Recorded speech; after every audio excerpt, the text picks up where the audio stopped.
Shalom Bapak Ibu dan Saudara yang terkasih. Kita sudah memasuki hari terakhir pada tahun 2020 ini. Tahun ini adalah tahun yang penuh pergumulan. Tahun di mana wabah COVID-19 melanda seluruh dunia. Kesedihan dan kekhawatiran mewarnai sebagian besar hari-hari kita. Begitu banyak air mata yang tertumpah akibat meninggalnya orang-orang yang kita kasihi. Dan bahkan sampai hari ini masih banyak saudara-saudara kita yang di dalam perawatan. Di dalam semua itu, kita mengharapkan belas kasihan Tuhan dan kepadanya lah kita berserah. Dialah yang menguatkan dan memelihara hidup kita. Dialah yang melindungi sehingga kita dapat menyeberang ke tahun yang baru dengan semangat dan pengharapan yang baru. Di penghujung tahun ini, marilah kita mendengarkan firman Tuhan yang akan menguatkan sendi-sendi kehidupan kita. Kita awali pemberitaan firman ini dengan berdoa. Bapa kami yang bertahta di surga, terpujilah namamu. Kami mengucapkan terima kasih atas penyertaan-Mu sehingga kami dapat menjalani tahun ini sampai pada ujungnya. Dan pada saat ini kami ingin mendengar firman-Mu. Semoga melalui firman ini kami semakin menyadari apa yang Engkau kehendaki dari hidup kami. Roh Kuduslah yang mengajar dan menguasai hati kami. Dengarlah doa permohonan kami ini ya Allah, yang kami alaskan hanya di dalam nama Yesus Kristus, Tuhan, penolong dan pembebas kami. Amin. Bapak, Ibu, dan Saudara sekalian yang terkasih, khotbah kita pada akhir tahun 2020 ini dipilih dari surat Rasul Petrus yang pertama, yang ditujukan kepada para diaspora yang sudah menerima Yesus Kristus, orang yang dipilih sesuai dengan rencana Allah. Jemaat ini tersebar di Pontius, Galatia, Kapadokia, Asia Kecil, dan Bitinia. Melalui surat itu, Rasul Petrus menguatkan mereka supaya taat kepada Yesus Kristus, bertahan dalam iman yang kokoh menghadapi masa-masa sulit yang penuh pencobaan. Menurut surat itu, sikap hidup dari orang yang telah menerima Kristus harus berbeda dari orang-orang yang belum mengenal dan menerima Kristus. Bagaimana sikap hidup yang seharusnya di dalam Kristus akan kita dengarkan lebih lanjut melalui khutbah akhir tahun sebagaimana tertulis di surat Rasul Petrus yang pertama ayat 22 sampai dengan ayat yang ke-25 dengan topik firman Tuhan tetap untuk selama-lamanya. Marilah kita dengarkan bersama-sama, saya akan membacakannya untuk kita. Judul perikop, kekudusan dan kasih persaudaraan. Karena kamu telah menyucikan diri oleh ketaatan kepada kebenaran, sehingga kamu dapat mengamalkan kasih persaudaraan yang tulus ikhlas. Hendaklah kamu bersungguh-sungguh saling mengasihi dengan segenap hatimu.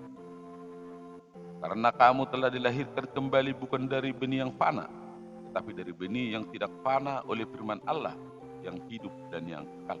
Sebab semua yang hidup adalah seperti rumput, dan segala kemuliaannya seperti bunga rumput. Rumput menjadi kering dan bunga gugur, tetapi firman Tuhan tetap untuk selama-lamanya. Inilah firman yang disampaikan Injil kepada kami. Demikian firman Tuhan. Bapak, Ibu, dan Saudara sekalian, di awal perikop ini dijelaskan tentang 3 ciri dari orang yang hidup di luar Kristus sebagai berikut. Yang pertama, hidup dalam kebodohan. Dari sudut pandang manusia, tentu ukuran kebodohan ada kaitannya dengan tingkat pendidikan. Semakin tinggi tingkat pendidikan, umumnya akan berbanding lurus dengan tingkat kepintaran. Barangkali kita sudah sarjana, magister, dan bahkan doktor di berbagai disiplin ilmu pengetahuan. Barangkali kita sudah masuk dalam kategori pakar politik, pakar ilmu sosial, pakar ekonomi, dan mungkin kita juga sudah mumpuni di bidang bisnis, di berbagai profesi, dan lain-lain sebagainya. Dan bermodalkan segala kepintaran itu, kita sukses mendapatkan kedudukan yang tinggi, terpandang di masyarakat dan tergolong kaya dalam hal materi. Tetapi firman ini berkata, sekalipun kita tahu banyak hal, tetapi kita tidak tahu satu hal yang sangat penting, yakni kita tidak mengenal Allah, sehingga hidup di luar Kristus, maka kita adalah orang yang paling malang yang hidup di dalam kebodohan. Di surat Roma pasal 1 ayat 21 Rasul Paulus berkata, sebab sekalipun mereka mengenal Allah, mereka tidak memuliakan Dia sebagai Allah atau mengucap syukur kepadanya. Sebaliknya pikiran mereka menjadi sia-sia dan hati mereka yang bodoh menjadi gelap. Demikian firman Tuhan.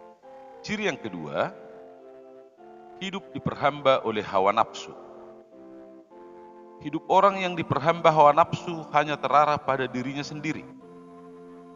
Dengan kepintaran dan kedudukan yang tinggi serta kekayaan yang melimpah, orang semacam ini hanya mencari kesenangan, mencari yang nikmat dan yang serba instan. Orang yang diperhamba hawa nafsu akan mempersubur korupsi, melanggengkan suap menyuap dan berkubang di lumpur maksiat. Memang sepintas hidupnya nampak menyenangkan, tetapi sebenarnya hidupnya hampa tanpa makna dan mengabaikan tanggung jawab. Dan cepat atau lambat, hidup seperti ini pastilah ambruk. Dan ciri yang ketiga, hidup di dalam kesia-siaan. Hidup yang sia-sia adalah hidup yang tanpa arah, tanpa tujuan dan tanpa makna. Segala sesuatu dapat diperoleh dengan mudah, tetapi tidak memberikan kepuasan. Setiap hari sibuk dan lelah, tetapi tidak sebanding dengan hasil yang diperoleh. Barangkali inilah penyakit manusia di zaman modern, terutama di kota-kota besar. Inilah yang disebut dengan penyakit kecanduan kerja. Bagi orang yang kecanduan kerja, maka kepuasannya terletak pada bekerja itu sendiri, dan pekerjaan menjadi tujuan. Memang tidak ada yang salah dengan bekerja. Bahkan bekerja keras itu adalah baik dan menjadi keharusan. Tetapi bukan bekerja untuk bekerja. Harus jelas bekerja karena apa dan bekerja untuk apa. Kemudian, berikut ini dilanjutkan dengan penjelasan tentang ciri-ciri orang yang hidup di dalam Kristus sebagai berikut. Ciri yang pertama, hidup di dalam kekudusan. Pengertian kudus adalah berbeda dari yang lain. Mungkin dari pandangan luar perbedaan ini tidak kelihatan, tetapi di balik itu ada sesuatu yang lain yang membedakan orang yang hidup di dalam kekudusan dengan yang tidak. Memang sebagai manusia kita adalah terbatas. Hidup kita pastilah bercacat dan jauh dari kesempurnaan. Tetapi di ayat yang ke-15 dikatakan, hendaklah kamu menjadi kudus di dalam seluruh hidupmu sama seperti Dia yang kudus, yang telah memanggil kami. Demikian firman Tuhan. Tuntutan firman ini sangat luar biasa. Tuhan menetapkan standar yang sangat tinggi bagi orang yang hidup di dalam Kristus, sebab anugerah Allah bukan barang murahan, bukan emas fana yang hanya dimurnikan oleh api. Kita dituntut kudus dalam seluruh hidup kita. Tidak hanya kudus ketika kebaktian minggu, atau ketika berdoa syafaat dan ketika ibadah melalui Zoom. Tidak hanya kudus ketika berada di gereja. Tidak hanya kudus ketika sermon di konsistori dan ketika mengikuti kebangunan rohani dan ketika mengikuti webinar keagamaan. Ciri yang kedua adalah hidup di dalam ketakutan. Hidup di dalam ketakutan adalah hidup yang tidak boleh sembrono, tidak boleh sembarangan, dan tidak boleh seenak dengkul. Di ayat 17 dikatakan bahwa kita adalah orang yang diberi tumpangan untuk hidup sementara di dunia ini. Maka kita harus sadar diri dan tahu diri. Kita harus menjaga tutur kata dan tingkah laku kita. Sejujurnya inilah persoalan bagi orang-orang Kristen masa kini yang mengaku hidup di dalam Kristus. Bahkan kita tidak takut lagi korupsi di gereja. Kita tidak takut lagi melakukan fitnah dan melakukan tindakan kekejian lainnya untuk menyingkirkan saingan politik kita dan bahkan untuk mendapatkan jabatan di lingkungan gereja. Mungkin kita berdalih dengan mengatakan bahwa kita bukan malaikat.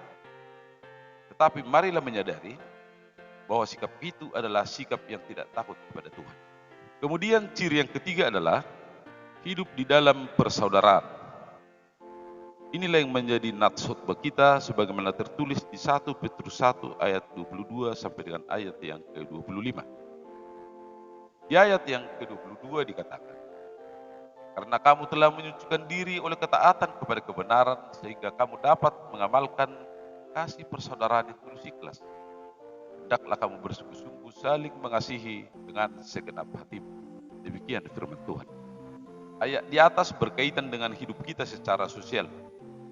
Tuntutan Tuhan kepada kita bukan sebatas menjadi orang-orang yang saleh dan tekun beribadah, yang hanya fokus kepada pertumbuhan rohani dan akhirnya menjadi jemaat yang eksklusif, yang tidak mau bergaul dan memperhatikan orang lain.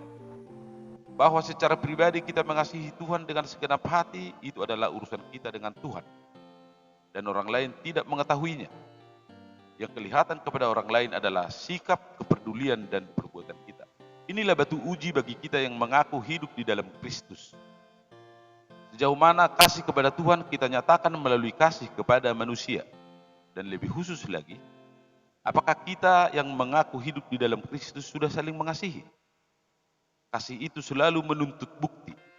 Kasih itu mencakup dua hal, yaitu sikap dan tindakan konkret. Di kitab Yakobus pasal 2 ayat yang ke-16 dan ayat yang ke-17 dikatakan, dan seorang di antara kamu berkata, selamat jalan dan kenakanlah kain panas dan makanlah sampai kenyang. Tetapi ia tidak memberikan kepadanya apa yang perlu bagi tubuhnya. Apakah gunanya itu? Demikian juga halnya dengan iman. Jika iman itu tidak disertai perbuatan, maka iman itu pada hakikatnya adalah mati. Demikian firman Tuhan. Ilustrasi yang dipilih oleh Yakobus menjelaskan dengan sangat tepat bagaimana hubungan antara iman dan perbuatan. Menurut Yakobus, iman tanpa perbuatan adalah mati. Dalam kehidupan yang seimbang, iman dan perbuatan harus ada. Iman hanya bisa memperlihatkan dan membuktikan dirinya melalui perbuatan, dan sebaliknya, perbuatan hanya dapat diwujud nyatakan melalui iman. Orang yang hidup di dalam Kristus harus membuktikan imannya. Demikian juga halnya dalam hidup bersama dengan komponen anak bangsa. Saudara-saudara sebangsa kita menuntut bukti. Maka marilah membuktikan kasih persaudaraan yang tulus dan bersungguh-sungguh di dalam kehidupan kita. Mari kita kerjakan apa yang kita ucapkan, supaya orang percaya. Bapak, Ibu, dan Saudara sekalian yang terkasih dalam nama Yesus Kristus. Di akhir khutbah ini, marilah mengingat kembali akan kasih setia Tuhan yang menyelamatkan kita. Dialah yang memilih kita, menganugerahkan kita hidup yang kekal. Jangan hidup dengan harta yang fana. Jangan mengandalkan rumput yang segar dan bunga yang mekar, sebab itu akan layu. Hiduplah di dalam Kristus Sang Firman yang kekal sampai selama-lamanya. Selamat menyambut tahun yang baru, tahun 2021 yang penuh pengharapan. Kiranya Tuhan menyertai dan memberkati kita. Amin.